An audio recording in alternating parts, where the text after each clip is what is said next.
অজু করার অনেক ফজিলত আছে, যার মধ্যে প্রধান হল গুনাহ মাফ হওয়া, কিয়ামতের দিন মুখমণ্ডল ও হাত পা উজ্জ্বল থাকা, আল্লাহর নৈকট্য লাভ, শয়তানের ধোঁকা থেকে সুরক্ষা এবং মানসিক প্রশান্তি ও শরীরের ক্লান্তি দূর করা, যা নামাজ সহ অন্যান্য ইবাদতের জন্য অপরিহার্য ও একটি উত্তম প্রস্তুতি।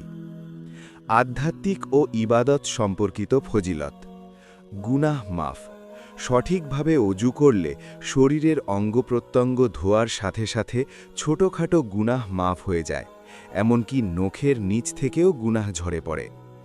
আল্লাহর ভালোবাসা লাভ। আল্লাহ পবিত্রতা অর্জনকারীদের ভালোবাসেন এবং অজু আল্লাহর নৈকট্য লাভের একটি মাধ্যম। কিয়ামতের দিনের উজ্জ্বলতা। অজুর অঙ্গগুলো মুখ, হাত, পা উজ্জ্বল থাকবে, যা অন্যদের থেকে আলাদা করবে।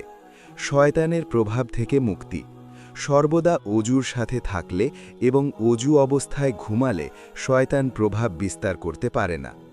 জান্নাতের মর্যাদা বৃদ্ধি। অজু জান্নাতে মর্যাদা বাড়াতে সাহায্য করে এবং নামাজ কবুল হওয়ার পূর্বশর্ত। শারীরিক ও মানসিক উপকারিতা।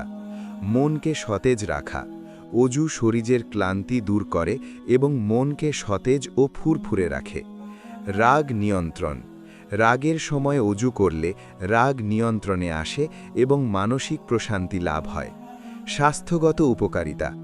মুখ ধোয়ার ফলে মুখের ব্রণ ও দাগ কমে, নাক পরিষ্কার হলে শ্বাসপ্রশ্বাস সহজ হয় এবং পা ধোয়ার সময় পায়ের আঙ্গুলে মাসাজ হয়, যা শরীরকে চাঙ্গা রাখে।